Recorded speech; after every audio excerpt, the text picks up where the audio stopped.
In this podcast, two Gen Xers are taking a trip down memory lane, revisiting and reflecting on the cinema of the 1980s. We'll look at the hits and the flops, the studio blockbusters and art house indies, the critically acclaimed, and the universally reviled. The series is hosted by me, Lisa Molinelli, a writer and librarian, and features Dustin Morrow, a filmmaker, author, and professor of film. So pull on your leg warmers, crank up your boombox, and hop in the DeLorean. It's time for The Long Rewind. Welcome to The Long Rewind. I'm your host, Lisa. With me, as always, is Dustin.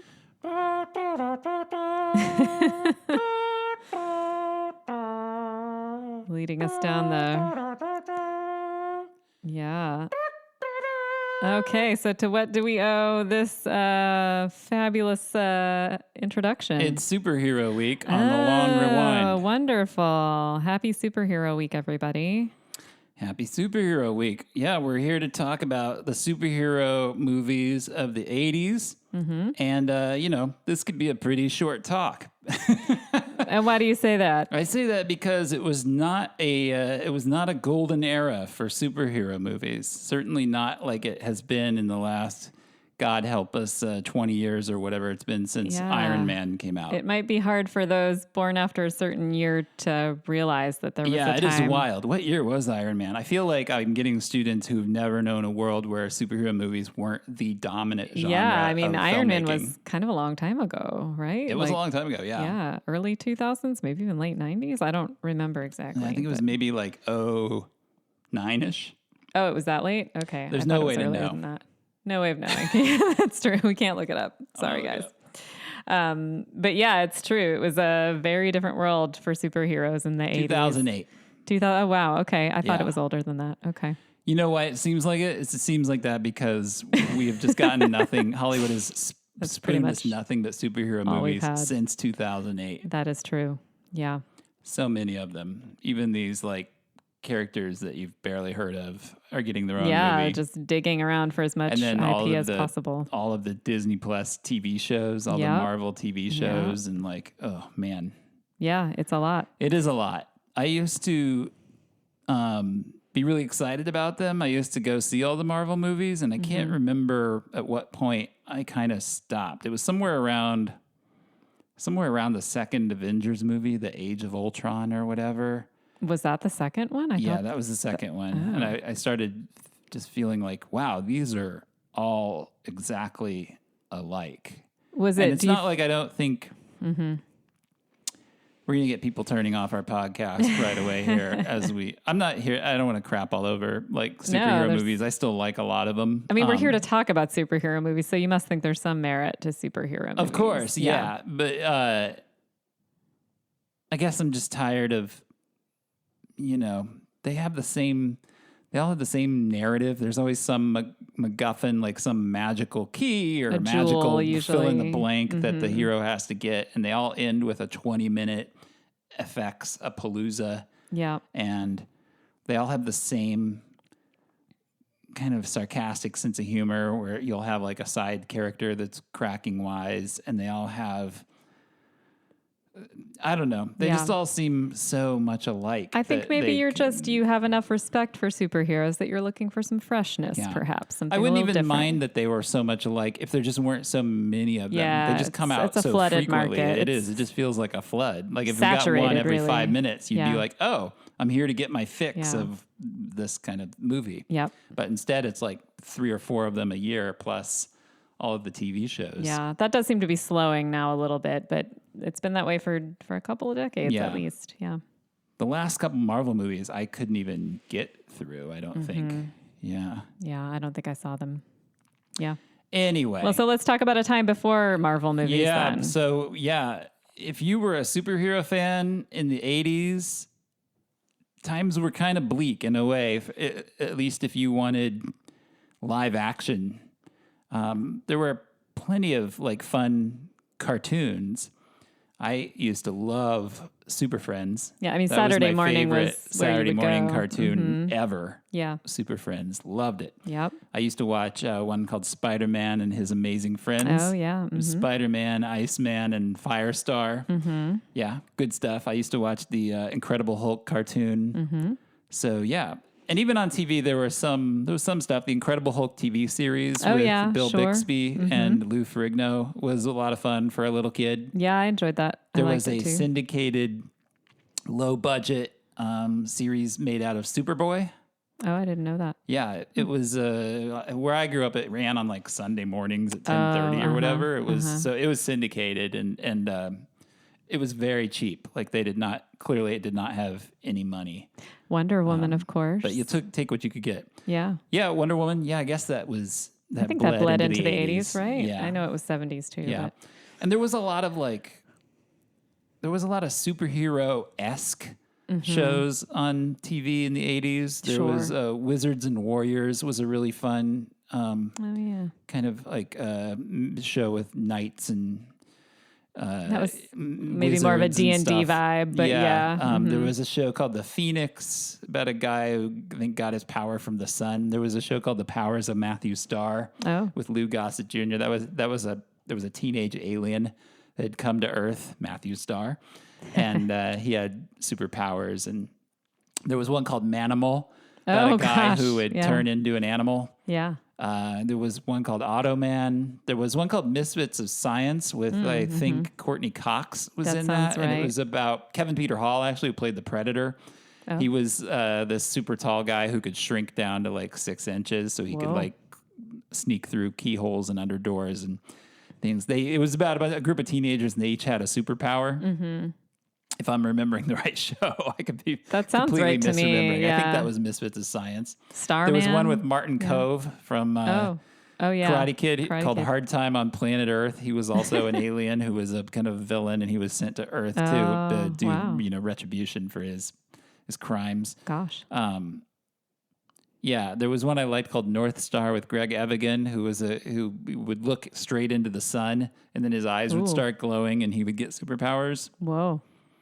And then there was, of course, all of these like superpowered vehicle shows. Of course, yeah. So Knight Rider was the first big one. Yeah. But then we got Airwolf, which was the helicopter. Was it superpowered, the helicopter? Thunder. Oh, yeah. I didn't know that. I just thought it was like a dude in a helicopter. I didn't realize there were... It was a souped up helicopter. Oh, I didn't know that. It could do all kinds of crazy stuff. I think it even went underwater. Whoa. Yeah. Wow. And then there was a really one I loved. It was Knight Rider as a motorcycle. It was called Street Hawk. Nice. And the cool thing about it was that I'll never forget this. I thought this was the coolest thing ever as a kid. That he could push a button on the handlebar, and the motorcycle would do a backflip about 30 feet. Yeah. So where this came in useful was if he was being chased by bad guys, of course, he would always drive to the edge of a cliff. And right as he got to the edge of the cliff, he would hit the button, which would backflip the motorcycle over the car that was chasing behind him. Perfect. And the car would go off the cliff, and then he hit the brakes. Yeah. Brilliant. There you go. Absolutely totally brilliant. So wait, did the Street Hawk cycle talk like Kit did in Knight Rider? No, I don't think so. Okay. I don't think Just so. wondering. Okay. There were also there were some superhero-esque movies that weren't explicitly superhero movies, like the comic booky, right? Right. Like Big Trouble in Little China. Oh, sure. Yeah. Had some kind of comic booky elements. The Conan movies with Schwarzenegger, they did comics of those. They turned Conan into a comic book character, but he wasn't really a comic book character. He was based on a series of pulp novels by Robert E. Howard. Yeah. The Toxic Avenger from Troma Studios, he was kind of a superhero. Buckaroo Banzai. Oh, yeah. He's kind of a superhero, right? Like he does so many different things, and he fights aliens and what have you. He is, that's true. Highlander had elements of superhero. RoboCop, certainly. And a really terrible movie that was on HBO all the time called Super Fuzz, which was about a cop that ended up with superpowers. Hence the fuzz. Yeah. Ernest Borgnine's in it. It's really kind something. of a cult classic now, but it is horrible. It's real bad. Yeah. But it ran on HBO so often that it should have had its own like offshoot channel. HBO Super Fuzz, because that's how much they ran it. Good Lord. Yeah. So we all saw it, all of us that watched HBO. Could you make a case for like something like Indiana Jones? I mean, that was based on serials, so it had a bit of a comic book kind of a comic situation. book energy. I mean, he doesn't have any like superpowers per se, but I just But all of wondered. this to mention is just to show you that as kids who love superheroes, and I certainly count myself among that group, I had all the toys too. I had like Superman toys and Batman and You're Wonder a huge Woman Superman fan, yeah. Yeah, love Superman, and it was a tough time, and I don't know. I mean, we could pose theories as to why. I mean, it was certainly the era of the blockbuster, right?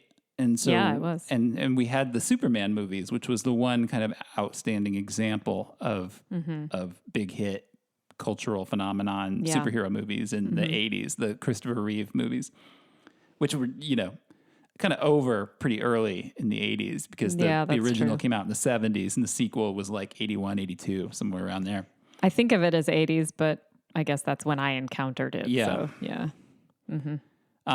So the question then, if there was, and we were getting a lot of fantasy films, as we've talked about on this podcast Sword many and Sandal times. stuff. We were getting a lot of great science fiction.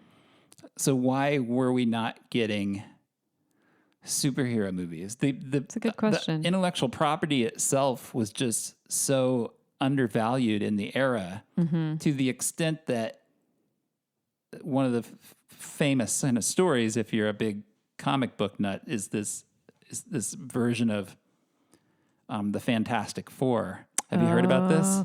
Remind me. I've heard little bits of it. I don't know the full story. Yeah. So there's a documentary made about this. It was kind of interesting. It's called Doomed, named after Dr. Doom, I think, is the villain in the Fantastic Four. Yeah. It tells the story of this 1994 version of the Fantastic Four, where Roger Corman was hired by the license holders to that intellectual property who had to make a piece of work or lose the property. Right. It was, So they started making this movie, and without telling the director or the crew or anyone in the cast, the idea was that they would make the film just so that they could hang on to the license. Yeah, right. With no intention of ever releasing the movie. Right. And so they didn't put the money that was necessary into the movie that needed to be put into it. And so it became this very, very, very, very low budget version of a movie that had aspirations to be, the next Superman. And you can watch it. It's finished. And it leaked. And bootlegs of it were passed around like Comic-Cons and everything for years. And then, of course, when YouTube came along, we could all see it because you can find endless copies of it on YouTube. And it's kind of a fascinating artifact. And one of the reasons is that it's actually a lot more fun than any of the Fantastic Four movies that have been made since. For actual release, yeah. Yeah. It looks terrible. The effects are terrible. The characters look terrible. It's full of some real groan-worthy action sequences, but it does have a good spirit about it, and it was like sincerely meant. Yeah, if that makes sense. The people working on it, were not. Which you they were can't sincere. say about the cynical IP exploitation of some of the later superhero movies, including I think all of the Fantastic Four movies that have been made since, which have all been pretty notoriously terrible. I wonder why. I mean, maybe I shouldn't wonder why. I realize it's probably just money is the answer to this, but like, why not make it something that was good and could be released and then maybe would have made some money?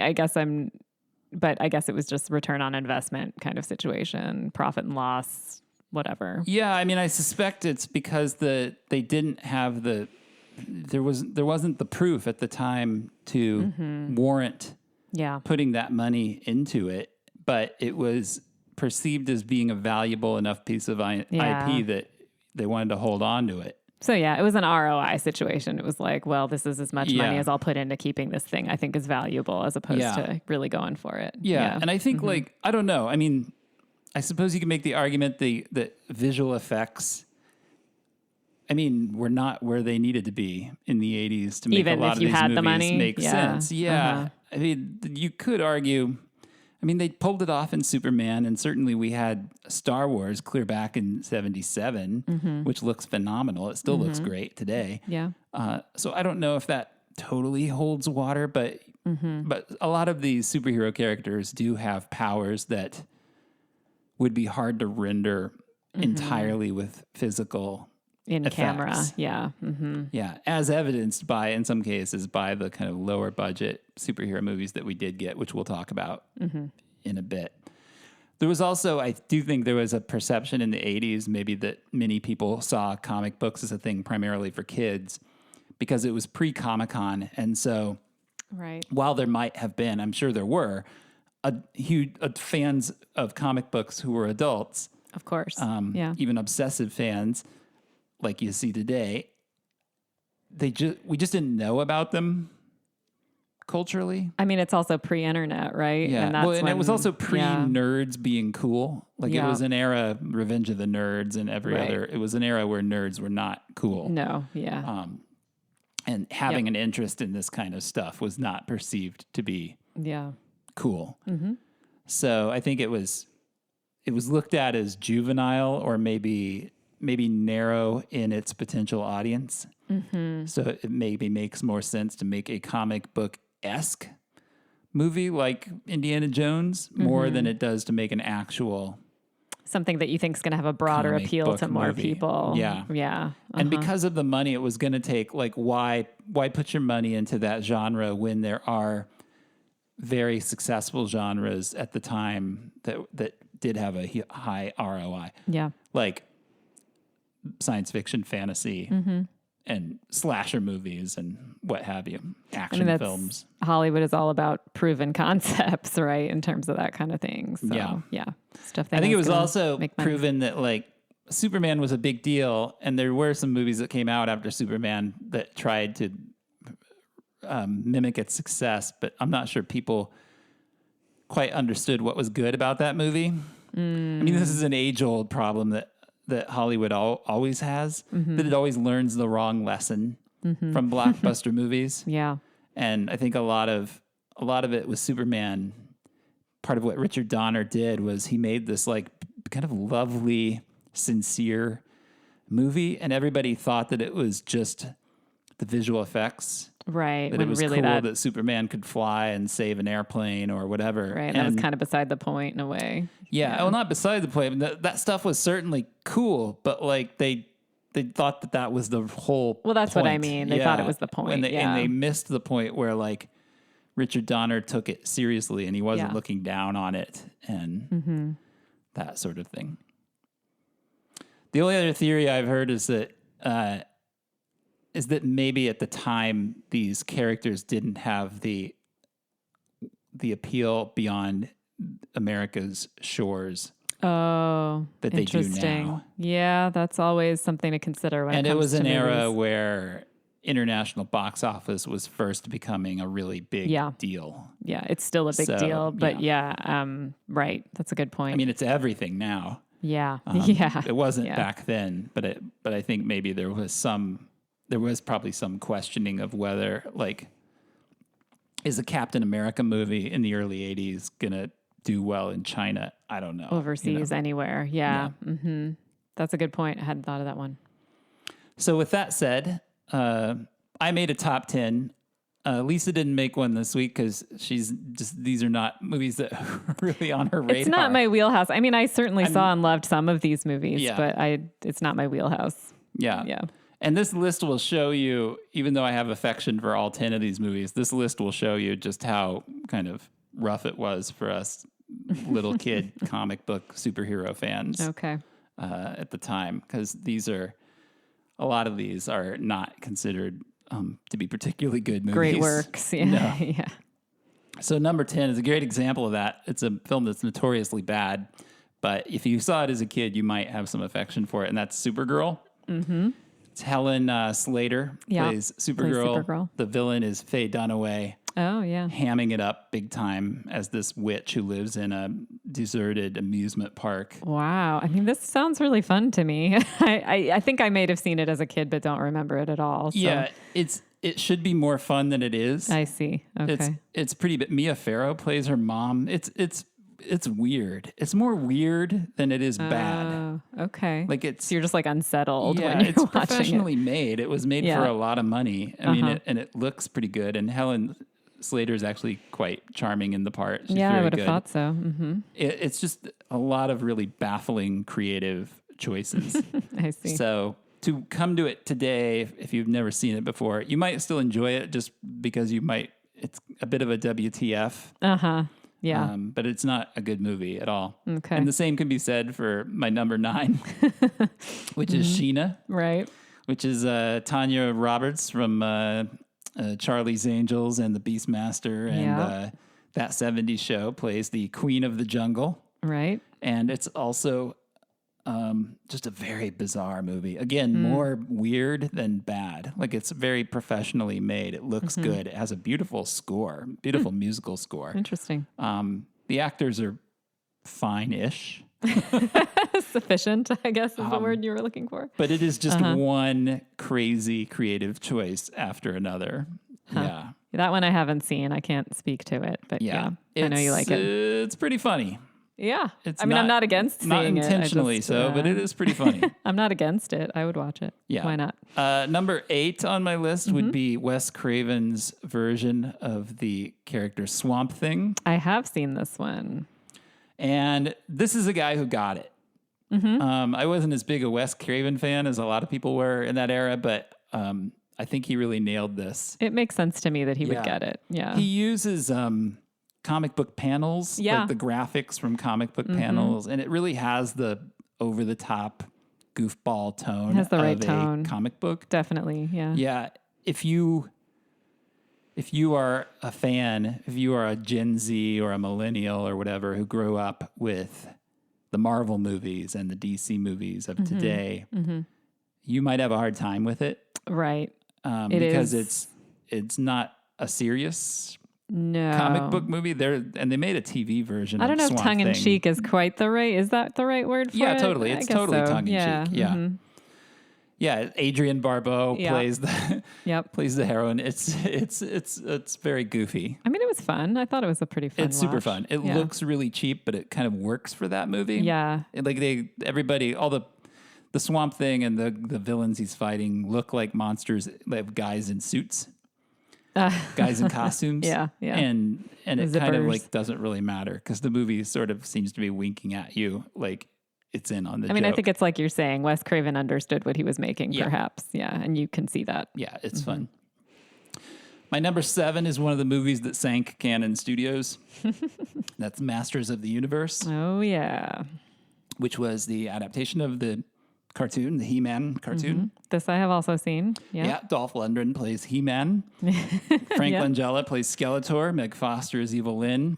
Young Courtney Cox is the young girl, the Earth girl that is helped by He-Man. Yeah. It is,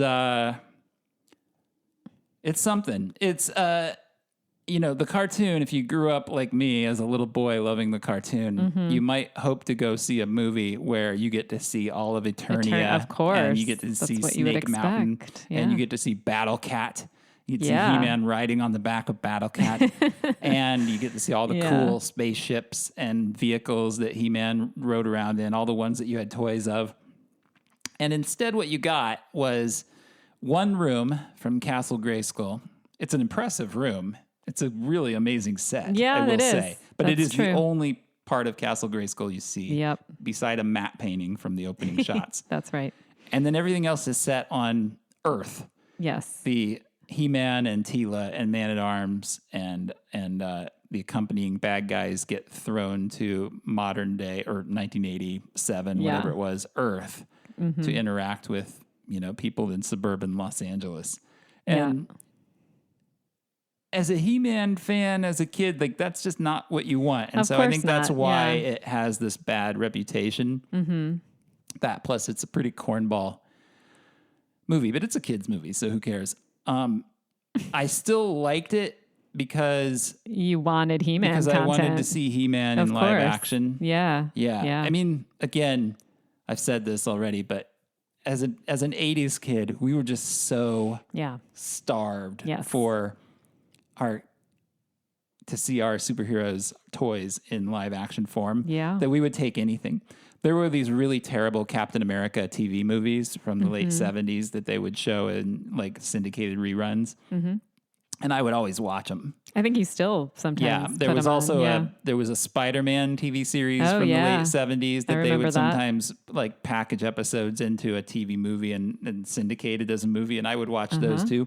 Yep. And they are horrible. I mean, awful. They're so Yeah. cheap and Yeah. so poorly done, and they just seem like the people that made them don't know anything about the characters. Right.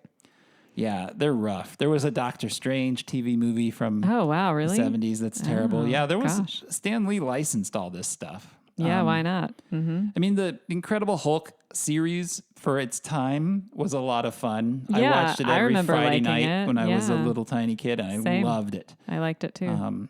But It was pretty popular, I thought, too. it was. It ran for fairly. years, yeah. And the Wonder Woman series That with was Linda big. Carter is Yeah. very charming. If you watch it today, these shows just feel like Yeah. it feels like the clock is running backwards. They're so slow. I mean, that But- might be the difference just between production then and Yeah, the now. pacing but is the just pacing. brutal. Yeah. Well, They also were yeah. just so much longer. Like an hour-long TV show today with commercials is like, what, 40, Right. 41 There are minutes more maybe? And commercials back now, then yeah. it was like 55 because they would have like 5 minutes of commercials in an hour. Right. Which yeah. you may think is like, oh, that's great. Less commercials. But it also meant there was like 20 minutes of filler in every one of these episodes. Oh, well. To be pretty brutal. All right, Yeah. anyway, back to my list. Number 6 is a movie called Hero at Large, which no one has heard of. I don't know this one at all. Yeah. It's this kind of charming little romantic comedy with John Ritter, Oh, wait. Yes. Right. This is the John who Ritter was movie. kind of at the height of his Three's Company fame. And he plays an out-of-work actor in New York who gets a job to pay the bills, dressing up as this superhero character whose name I can't remember.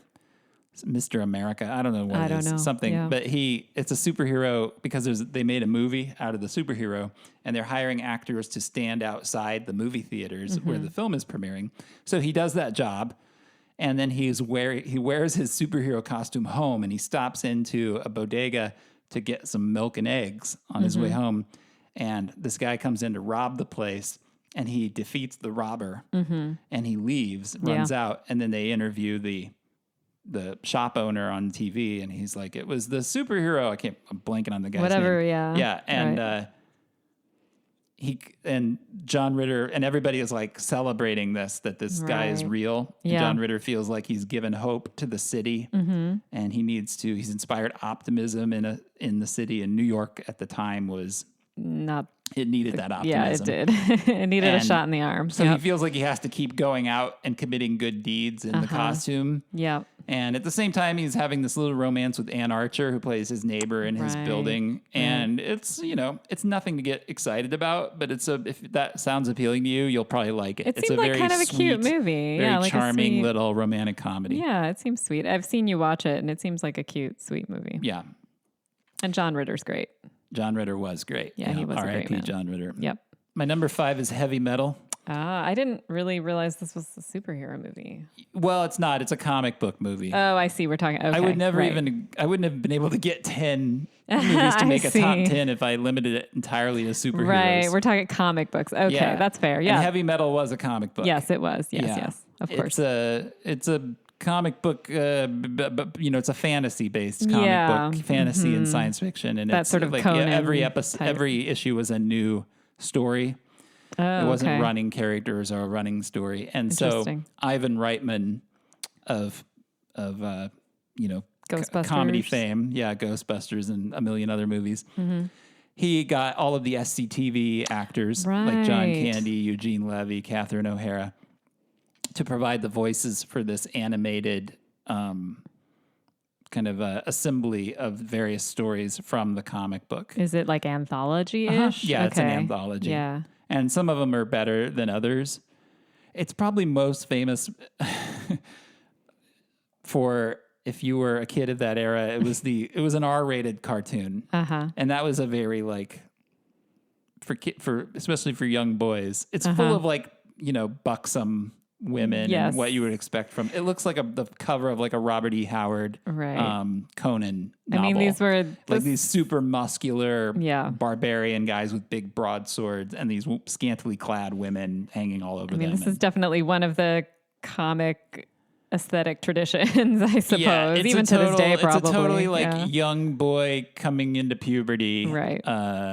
movie for sure. Yep. It actually blew my mind to learn the SCTV people did the voices John for Candy's it. very That was funny really in it. surprising. Yeah. It's actually, I mean, I put it on the list. I'll defend it. I think it's I've heard good things about it. It doesn't really sound like it's for me, but some of the stories are way better than others, but some of them are really good. Cool. My number 4 is Superman 3, which is not a movie that has a particularly good reputation, but I like it. I liked it as a kid. The Superman movies were interesting. What happened was, and I'll try and be concise here, even though it's a long story. The original Superman was made by the great Richard Donner, who did Lethal Weapon and The Goonies and Lady Hawk and so many amazing movies throughout the 70s. The Omen, just one of the great all-time journeyman filmmakers, and by all reports, an extremely nice guy. Just a great guy. And he made the original Superman when that intellectual property didn't have a lot of value. Everybody thought it was going to be a gigantic, big budget turd, like just totally flop. And it's hard to believe now. But yeah. And he saw something in it and he made it very sincere. And he kind of created a model for what a good superhero movie is, I think. And it was a huge hit. The tagline on all the posters one of the best and the trailer taglines before it came out was "You'll believe a man can fly." Isn't that just like one of the best taglines ever written? It really is. So Yeah. good. Yeah. Yeah. And so critics loved it. It made a fortune. It made a star out of Christopher Reeve. And that's the other thing. Gave Great a big casting, shot right? in the arm perfect. to Gene Hackman's career. Yeah. The casting was really good. Yeah. And then they did Superman 2, and Richard Donner was directing that too. They were actually making that movie, I think, back to back with the original Superman. He went straight into it. Okay. And he started to get into a bunch of fights with the Salkinds, Ilya and Alexander Salkind, who were the producers of Superman. Okay. And they ended up firing him and bringing in Richard Lester, who was a British filmmaker, most famous for doing Hard Day's Night. Oh. Who is a very good director. It's a great movie, Hard Day's Night. Yeah. But his sensibility is just, it's very different from Richard Donner's. He's very into sight gags and physical comedy. I mean, just think about A Hard Day's Night. Yeah, exactly. Really broad, very like camera tricks. And it was just a peculiar fit. And it's not that you can't take a peculiar, idiosyncratic director like that and give him a superhero movie, as we'll discuss when we get to Batman, right? And get a success out of it. Sure. But it just was not exactly the right thing. And so Superman 2 especially, part of it, most of it is directed by Richard Donner, and then there are some scenes directed by Richard Lester, and you can really tell which ones he did. Oh, wow. It's still a great movie. I think it's the best of the Superman movies. But Superman 3 is all Richard Lester. Okay. It's the one where Superman fights a computer. I was going to ask. A very early example of like we're all scared of computers. Man in the versus 80s machine. and what they could do. Yeah. Yeah. But it's full of like, so, it's a lot lighter. It's the one with Richard Pryor. Okay, I was going to ask you, I'm never sure of the differences between the Superman But movies. Richard Pryor is very funny in it, and he's very charming, and it sends Clark back to Smallville. Oh, and he has a little good. romance with Annette O'Toole, who plays Lana Lang. And so there's a lot of fun to be had in it. It's also the Superman where Superman gets split and he becomes a bad Superman, and he ends up having to fight himself. Essentially, there's a great scene in a junkyard where the good Superman faces off against the bad Superman. Yeah, and it has a lot more Clark Kent stuff in it than the other Supermans. And I always thought that Christopher Reeve's Clark Kent was just so charming and wonderful, and 100%. Was one of my favorite things about the Superman movies. Absolutely. Same. So I think it actually holds up. I think it's good. Nice. My number 3 is Batman.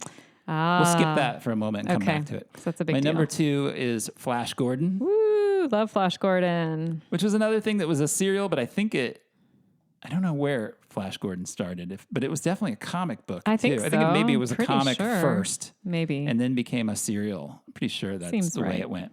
Why not? Anyway. I don't know. It has to be included because it looks like a comic book. Oh my gosh. Yeah. The colors in that movie are just the graphic wonderful. aesthetic Yeah. Mm-hmm. The aesthetic is great. of it is so wonderful. It's full of this big brassy music by Queen. Wonderful score. Really broad performances by like Max von Sydow and Brian Blessed. Oh my just gosh. big, almost operatic performances. Yeah. It's a good way to put it. It cost a fortune, but looks cheap on purpose. Mm-hmm. You know what I mean? Yeah, I think like so. Some of the it looks comic-y, right? Yeah. Which is maybe what you're getting at. Yeah. So it just has. It doesn't look like any other movie since. Right. It just has it's a very unique looking. I mean, I kind of love the look of it, right? I do too. Its aesthetic is perfect. Well, and it has like huge fans, like the comic artist Alex Yeah. Ross. It's his favorite movie. A lot of people are really into it. Yeah, there's Edgar a lot of Wright love for loves it. It has this huge following in Great Britain where it became the Christmas movie because it showed every year on like Christmas Eve, I think. Yeah, it's a really wonderful movie. Yes, it is. And then my number 1 was Superman 2, which I mentioned earlier. Superman 2 is the one where Superman goes up against General Zod, played by Terrence Stamp, and his 2 kind of cronies. And they each have the same powers that Superman does. Right. So it's 3 against 1. Right. And that's a very simple idea, but it's enough to make for some really great action sequences and suspense set pieces. It's also the movie that has, I think, the best emotional heart of all the Supermans because it's the one where Superman gives up his powers in order to be with Lois Lane. Oh, yeah. And that, of course, comes back to bite him. And it's a kind of a sad... Bittersweet, where you realize that, she's fallen in love with him. She knows who he is. And at the end of the movie, he has to take that portion of her memory away so that she can't, even though they've found this happiness together, he has to deny himself that. Poor Superman. So, there's a really lovely, really kind of deeper, kind of more empathic,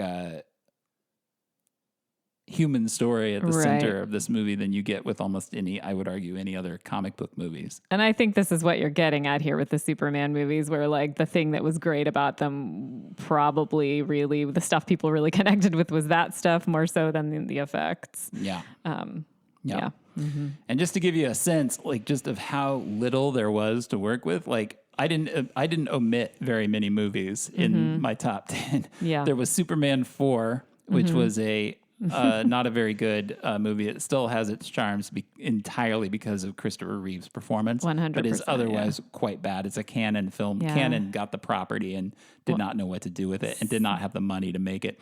There's the notoriously awful Howard the Duck. Ooh, I have seen that. George Lucas's just god awful adaptation of that comic. That's what I have to just put in that's one of those movies that you see as a kid and know is bad, and that is unusual. That's right? true. Like, that's true.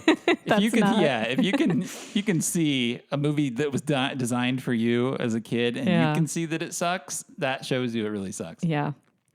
There was a version of The Punisher with Dolph Lundgren, who also played He-Man in Masters of the Universe. Yeah. It was not very good. There was Popeye with Robin Williams, the big Robert Altman epic from the early 80s, was not very good.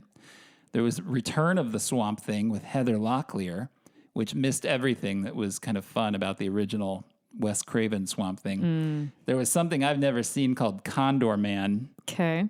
Which I think is a Disney movie, maybe. I think it's like a Disney kids movie. Apparently it's about a cartoonist who fantasizes about becoming one of the characters superheroes that he creates, and it has some kind of like spy espionage nonsense in it. Whoa. There was a movie that was made in the 80s, in the late 80s, but not released until 90, called Captain America, the original kind of big screen version of Captain America. And it was also, I think, Canon Films, and was this Italian exploitation version of Captain America, yes. which is hilarious. I'm familiar with this. Okay. I haven't seen it, but yeah. Mm-hmm. It's pretty bad. In fact, it's not pretty bad. It's quite bad. You don't want to lead anyone astray there. Yeah. But the last movie worth mentioning is the one that came out in 1989 and was probably the biggest superhero movie until the Marvel movies rolled around. Yeah. In like 2007, as we said, or 8. When did we say Iron Man? 2008, I think. 2008. Yeah. Until then, it was Batman. Yeah. It was Tim Burton's Batman, which was a huge critical and commercial success, and was just a very different approach to superhero movies. It took Batman seriously. Mm-hmm. It kind of explored some of his trauma.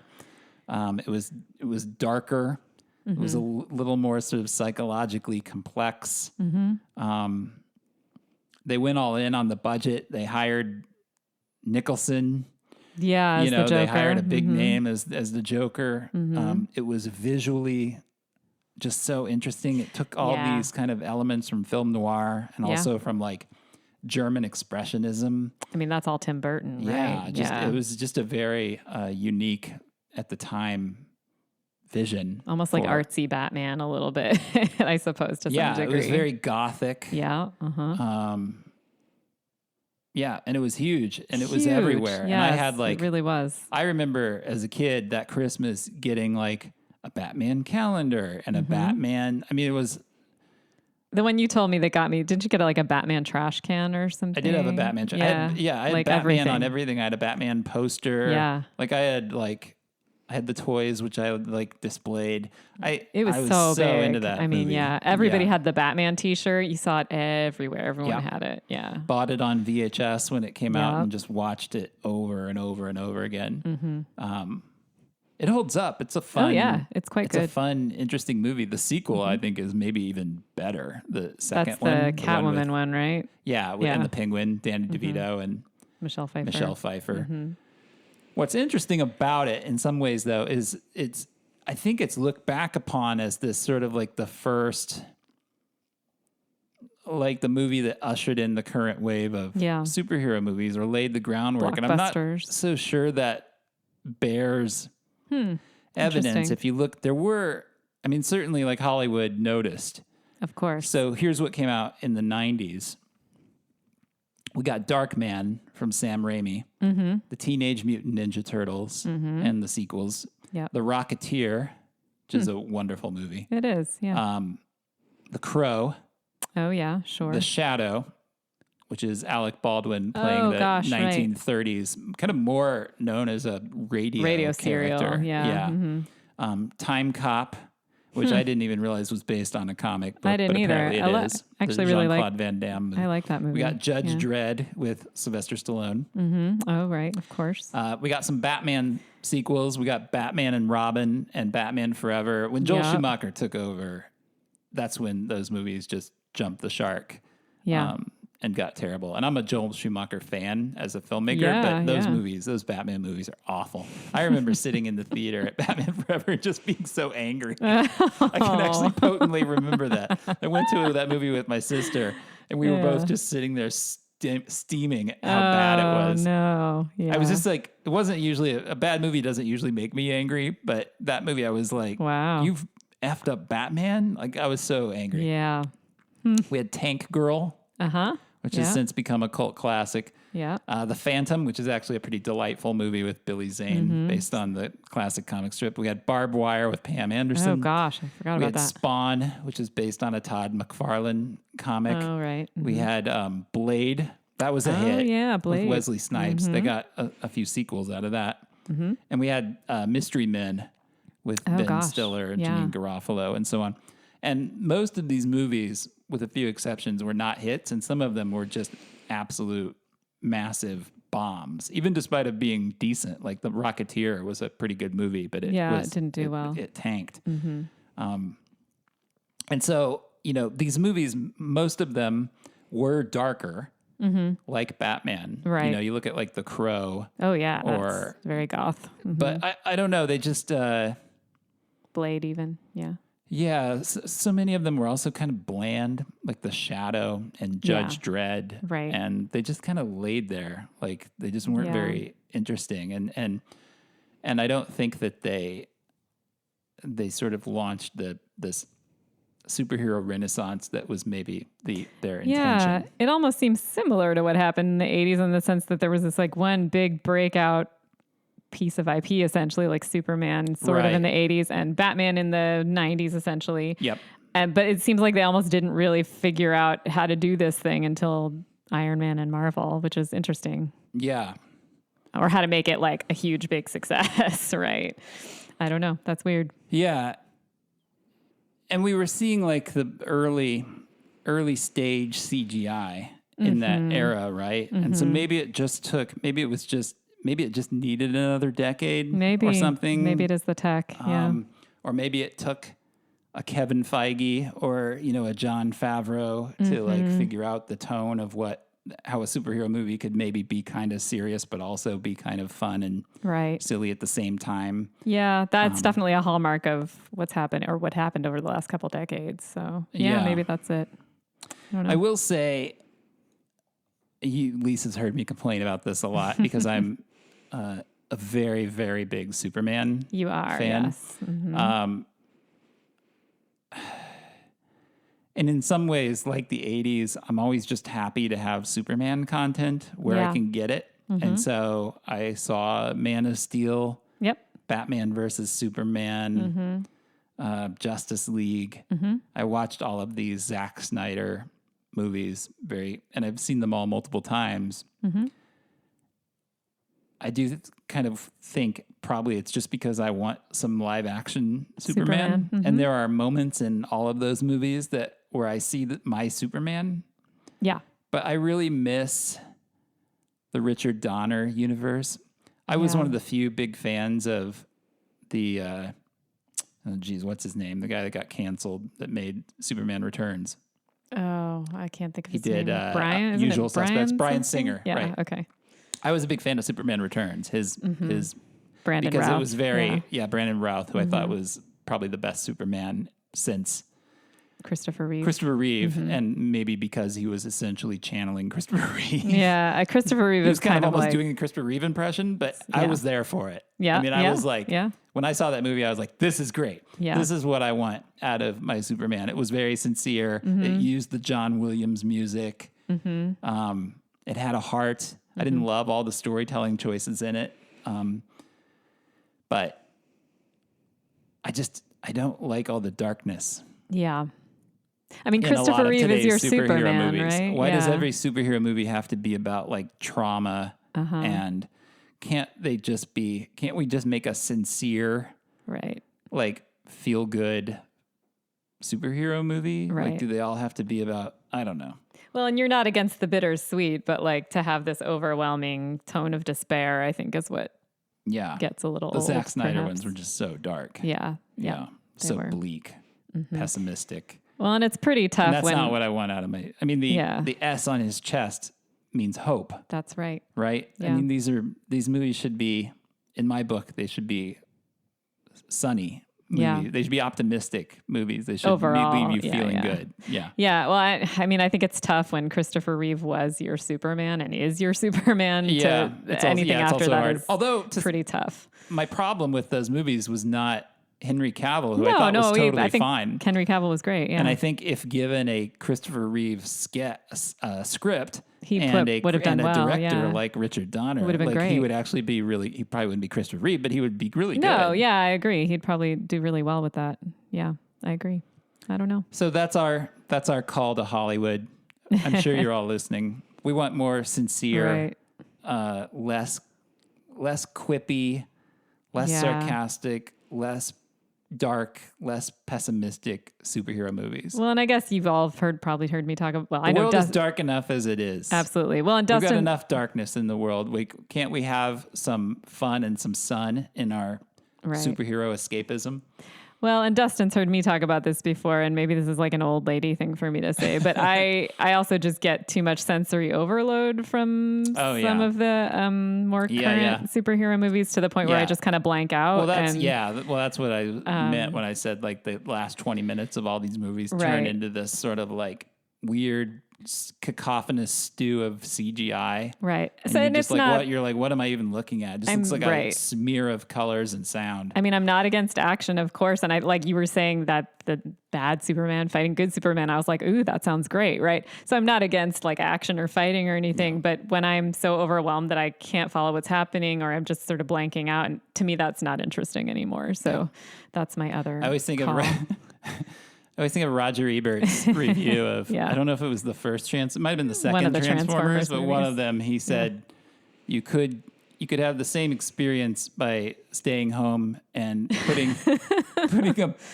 a bucket on your head and having somebody beat it with a broomstick. I mean, because I'm an old lady, that is totally how I feel about it. But I'm a stodge when it comes to that stuff. So, anyway, there you have it. The 80s, not a golden era for superhero movies, although there were some real bright lights like Superman 2, Flash Gordon, and Batman. Well, and there was some good stuff. You just had to dig a little for it. Yeah. And as an 80s kid who loves superheroes, you just had to take what you could get and be happy with it. What I think is really interesting though is like Superman for many people is Christopher Reeve, and Michael Keaton is Batman for a lot of people, right? He's like me. The Batman, right? Yeah. So I think that's really interesting that at a time where there weren't really that many, it wasn't like now, those are kind of like the original OG and best Superman and Batman for a lot of people. Yeah, but are they that because we're Gen Xers? I feel like if we asked a Gen Zer like who the best Batman is, do you think they would say Michael Keaton? I bet they wouldn't. I don't know, but they brought say Christian Bale. They did bring Michael Keaton back. Ben Affleck or somebody. They did bring Michael Keaton back to do Batman. They did. Though. That's true. So but not in a movie that was received well. Right. It was a bomb. I don't know. And I guess I just think there was a reason they brought him back. Yeah. That's all I'm saying. Yeah. But like, do you think there's any young person today you could find who would prefer Christopher Reeve to Henry Cavill? I mean, probably not, but I don't know. It's a big world out there. I don't know. Right. Probably not. It is a big world out there. I'm just wondering if it's sort of like a James Bond thing where like you grow up with your Bond. But it also probably would be the case that those young people have just not seen the Richard Donner movies. Right. And I bet if you sat them down and made them watch them, they might fall in love with Christopher Reeve or at least maybe acknowledge that nobody did that character like Christopher Reeve. I mean, I think so. Yeah. Yeah. All right. We miss you, Christopher Reeve. We miss you. He was so great in so many ways. He was so great. It was a huge loss. He was great in other stuff too. Yeah, just a great actor Somewhere overall. in Time, Street Smart, Rear Window. Yeah. He made some wonderful movies and did some really wonderful work as an actor. And he really did. I got to see him speak live once, and in some ways he was Superman. Yeah. Tremendous human being, for sure. He was just a great person. Yeah. All right. Thank you for listening. Yeah. Onward, up and away. Up and away. It's a bird, it's a plane, it's the long rewind. You've been listening to The Long Rewind. The program is produced by Dustin Morrow and hosted by me, Lisa Molinelli. If you enjoy the show, please consider hitting the subscribe button, leave us a good review on your podcast app, and tell your friends about the program. We'll see you next time. Thanks for listening.